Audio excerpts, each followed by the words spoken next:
Numbers chapter 18, verse 21 to 24. I give to the Levites all the tithes in Israel as their inheritance in return for the work they do while serving at the tent of meeting. From now on, the Israelites must not go near the tent of meeting, or they will bear the consequences of their sin and will die. It is the Levites who are to do the work at the tent of meeting and bear the responsibility for any offenses they commit against it. This is a lasting ordinance for the generations to come. They will receive no inheritance among the Israelites. Instead, I give to the Levites as their inheritance the tithes that the Israelites present as an offering to the Lord.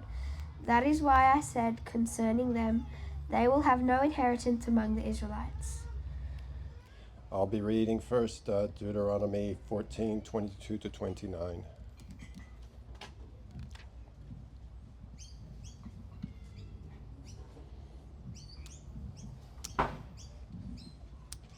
Be sure to set aside a tenth of all that your fields produce each year.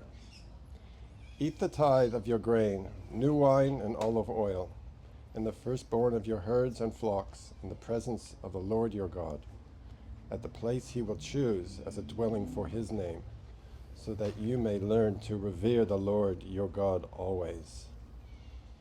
But if that place is too distant and you have been blessed by the Lord your God and cannot carry your tithe because the place where the Lord will choose to put his name is so far away, then exchange your tithe for silver and take the silver with you and go to the place the Lord your God will choose. The silver to buy whatever you like, cattle, sheep, wine, or other fermented drink, or anything you wish. Then you and your household shall eat there in the presence of the Lord your God, and rejoice. And do not neglect the Levites living in your towns, for they have no allotment or inheritance of their own.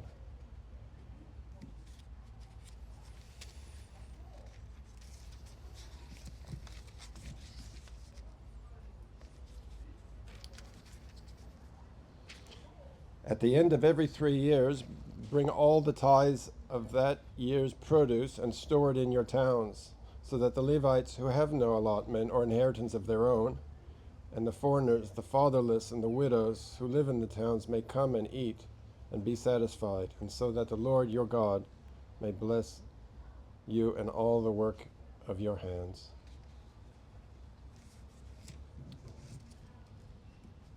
The next reading will be 2 Corinthians 9, 6 to 8.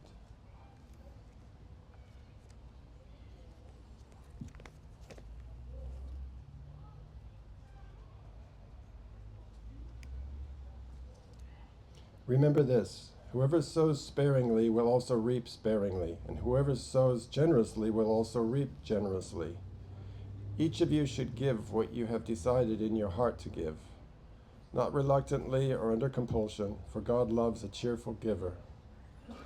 And God is able to bless you abundantly, so that in all things, at all times, having all that you need, you will abound in every good work. As it is written, they have freely scattered their gifts to the poor. Their righteousness endures forever. So I'm just getting John and Angeline to hand out some stuff. There's a set of notes, which is a summary of the stuff I found out about tithing, in case you want to go away and investigate a lot of the readings, which we won't cover in detail here. They'll also hand you out a dragon. You need a dragon for the last part of my talk. I'll leave that as a mystery as to why you need that dragon, but I'm hoping it'll be helpful to you at some stage. So tithing, something I guess we're all got some idea about what it's about. We know we probably belong to one of two thoughts. The first is that we believe it's a timeless principle that we should all follow. People who favour that argument would say it predates the Mosaic law. We've got examples of Abraham giving 10% to Melchizedek. We've got Jacob promising to give 10% of what his flocks and that to God. and these are all happened before Moses got the law, indicating that the Israelites would be giving 10%, or at least 10% of their income to support the Levites. Or we belong to the party that says, well, that was the old covenant. There's no command in the New Testament about tithing, so we're free to give whatever we want or not give whatever we want, and there's no obligation to tithe to support the church. Broadly, they're the two perspectives you could have, or you might end up somewhere in the middle.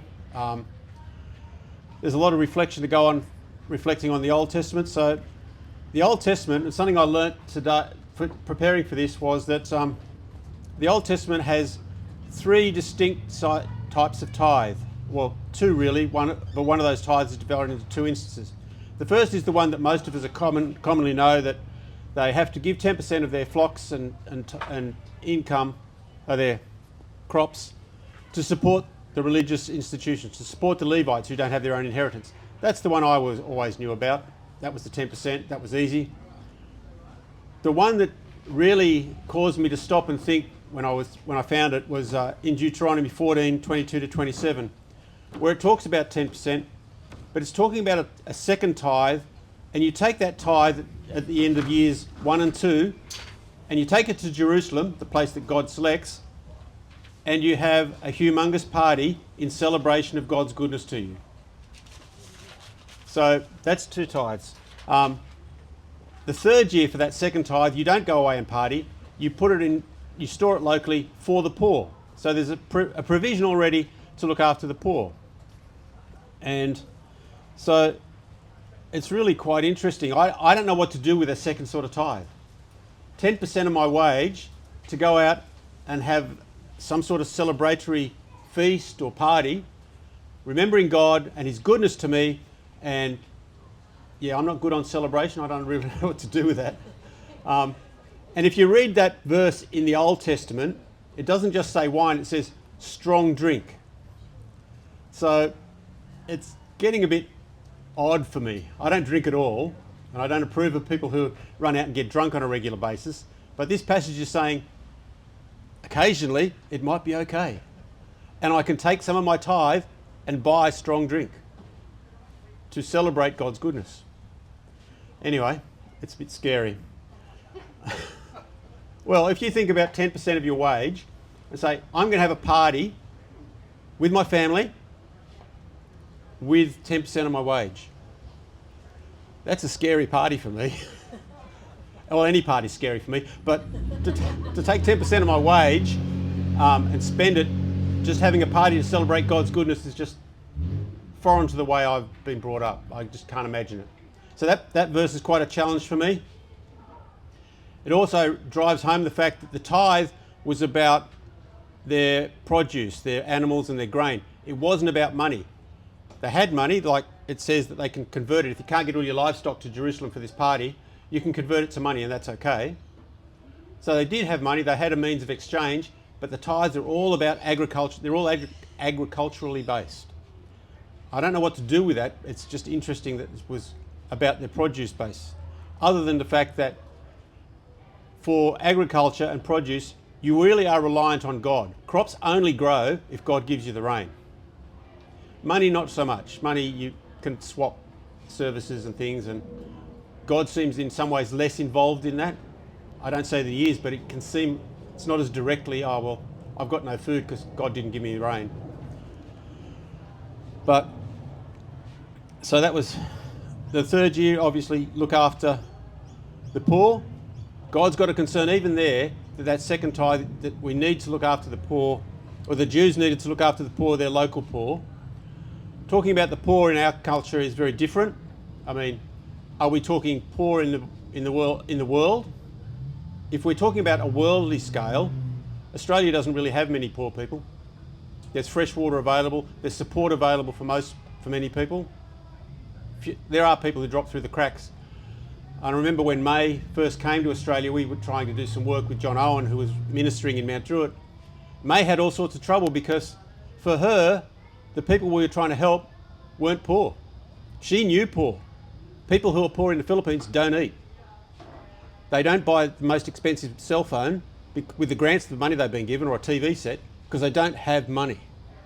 If they don't have money, they don't eat. And they live wherever they can. So when we're trying to minister to some of the people in Mount Druitt, she's seeing them as people who just making really poor decisions. They get this grant money and they buy a TV. This was the time when they were giving baby bonuses, and so we were ministering to a single lady, and she had 3 kids, and she just spent the money on nice phone, TV, and my wife just couldn't deal with that. It was not poor.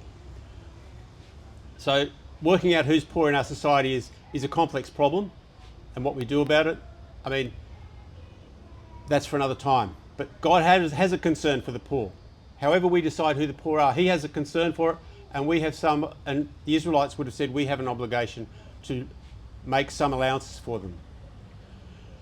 The Israelites had other forms of giving as well. They had the rules about the Sabbath year. So every 7th year, they didn't plant crops. They just lived off what they had in their storehouses, left the land fallow. They had the Jubilee year. Every 50th year, they gave back the land back to the people who'd mortgaged it. That's a type of giving there. They had the rules about gleaning. When you gleaned your field, you weren't allowed to strip them bare. If a corn head, what do they call those? If a corn cob fell to the ground, you just left it. You didn't revisit the same patch of ground. You went through once and picked, and whatever was left, that was left for the poor or the foreigner, the marginalised in their society. And they talked about giving of the first fruits. I remember when I first came to St Clair, I was chatting with Richard, and he talked about the first fruits, and yeah, that sounds all right. So, I thought, next time I change jobs, and I don't change jobs very often, which is good, the first pay slip I get, I'll give away. That's good. Wasn't until I read, preparing for this, I realised that I'd made a fundamental mistake. The first fruits for the Israelites happened every year, because agricultural base happened every year. I only change jobs once every 20 years. So it's a pretty low bar that I was meeting. I don't know what I'm going to do with that, but I think I need to do something with it if I'm following the principles in the Old Testament.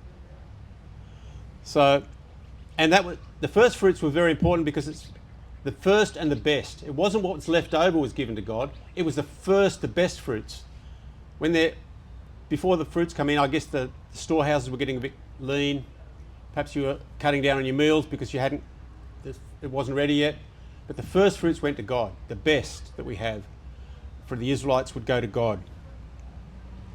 So when we summarise the Old Testament view, and those notes give you a much better view, much more detailed view, the Israelites probably committed about 23% of their income to tithing, if that's what they were trying to follow.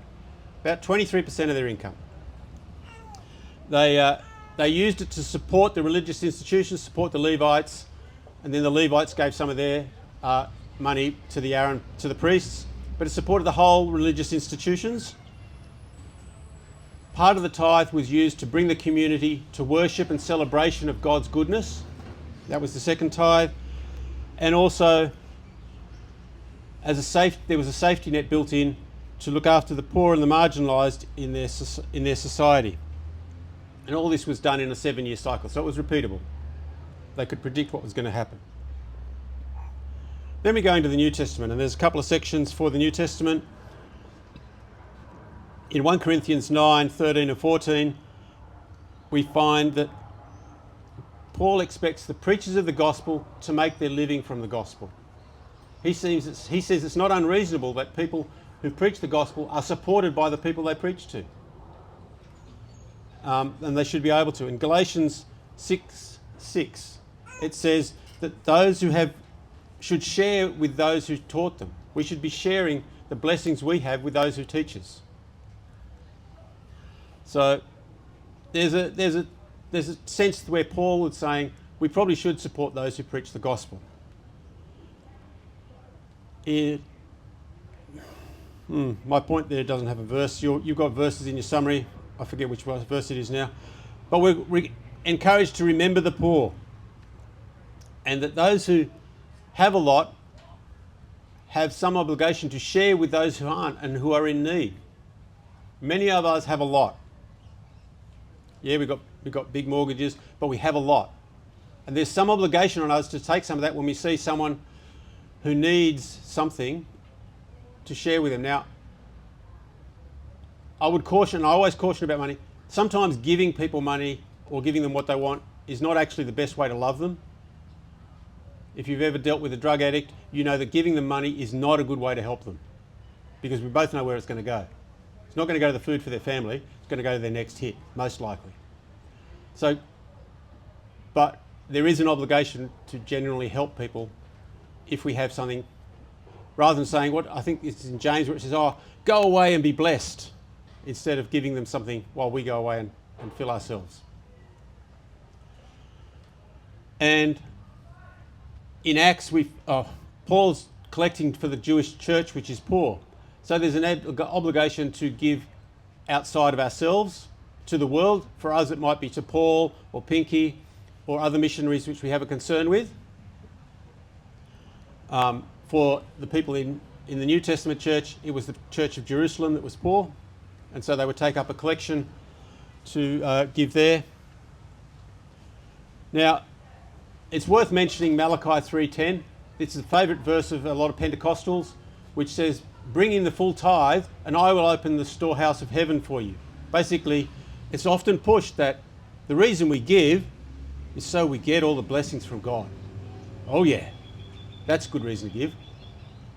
But in 2 Corinthians 9, 6-8, it seems to me that that's reversed. We have been blessed, and so we can give. In Ephesians 2:10, it talks about we have been prepared for every good work. Giving and supporting the poor is a good work. We already have the means to give and support the poor to a certain extent. God has already provided that, and that is one of the reasons we're able to give.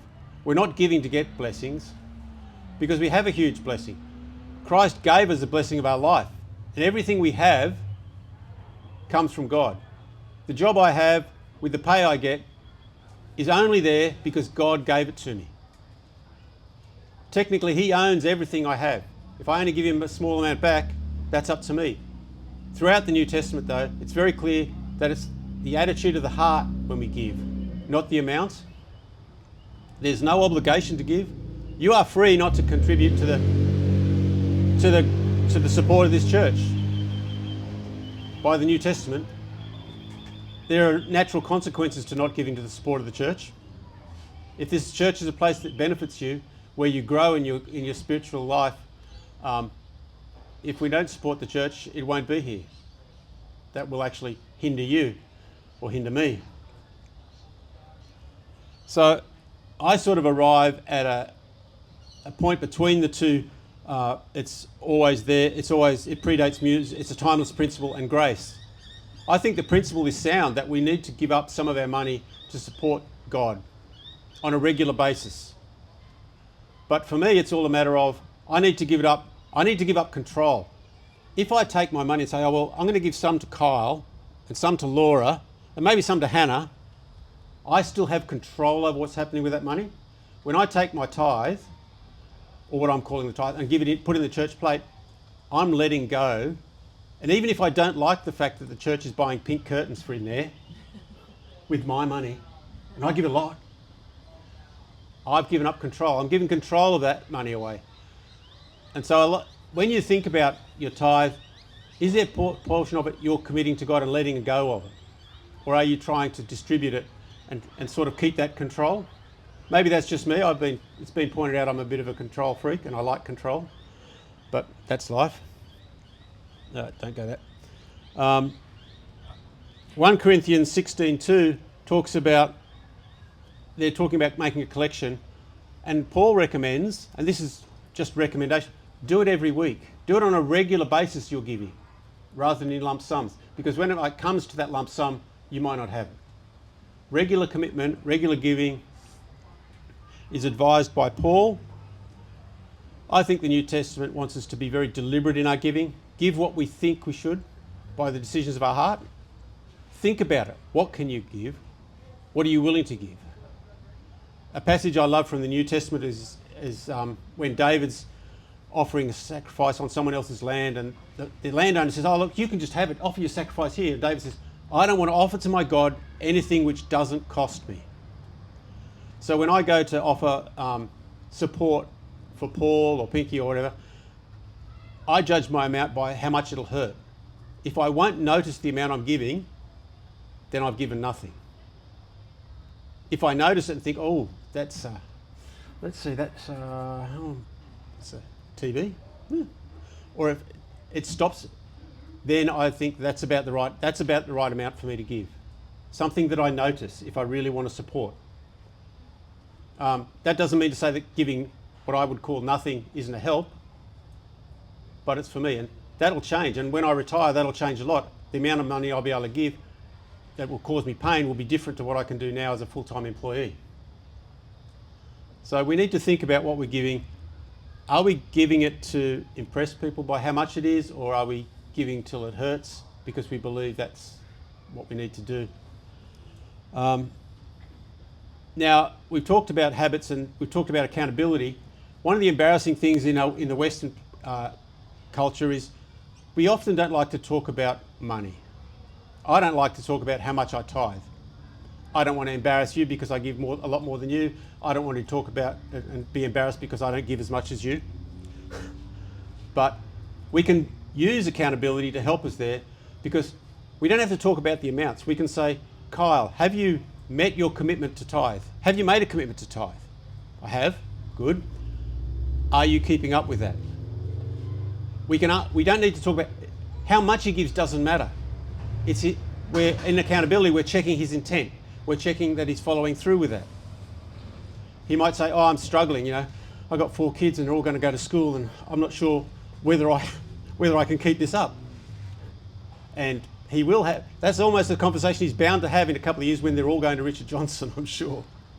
Because it's a conversation I have when I've only got 2. But we can use that accountability without talking about money. So we're not boastful. It's keeping their things level. Now, that's all I really want to talk about tithing. I mean, there's a lot more that we could go into it that requires us to read the verses and analyse and talk about them in depth, which is why I gave you those sheets. I found it fascinating to go through those verses and make sure that those summaries were sort of right, and because those summaries came from my good friend Claude, who's an AI, and so you've got to treat it suspiciously. He's just pulled it out of other books. But I found it fascinating to go through the verses and see where they came from, where those ideas came from. But we've been talking about habits. So one of the things that when I think about habits is I always think about dragons. Because one of the things as people we're really good at when we want to introduce a habit or something is we can generate any number of excuses not to do these things. So dragons are just like excuses, believe it or not. They're mythical. They're not real. Excuses are not, I don't have time. Well, that's not really true most of the time. I do have time. Excuses and dragons guard treasure. I don't know if you've ever seen The Hobbit where the Smeg or whatever his name is laying on this vast treasure of gold. He guards it. Try and take his gold and he gets upset. Excuses guard treasure, the treasure of what you get if you complete the habit, if you do that action, where you're going. And they're trying to stop you getting there. Your excuses are trying to stop you getting there. Now, excuses like dragons, they grow when they're fed. If you give in to that dragon of, I don't have time today, tomorrow it'll be bigger. Until eventually you don't even worry about, oh look, I'll never have time. We feed it by every time it gets a victory. We starve it every time we deny it and we get out and do whatever it is we were going to do. It also happens, we feed it when we talk about it. Oh, yeah, no, I couldn't do it because I didn't have time. Really? What was keeping you from it? We don't investigate it. We feed it by giving us the justification about why we didn't do something. Occasionally, it might be a real reason, but most of the time, if you're anything like me, it's probably just an excuse. And it takes courage to face them. You end up having to face them. Often you can't get around the excuses. It's a matter of you've just got to face them down and do battle. So how do you do battle with them? Well, it depends what the dragon is. I have my dragon, and at the moment, and with those little ones, it's best to think of one and just deal with one dragon at a time. Trying to deal with all the dragons you have in your life is probably not going to work. You'll get overwhelmed and you'll just give up. So I'm trying to deal with one at the moment. It's called, this is my dragon, it's called later. My dragon is later. I'm trying to get out. I know I need to go for a walk probably 5 times a week. And generally, when I get home after work, I'll do that later, 10 minutes later.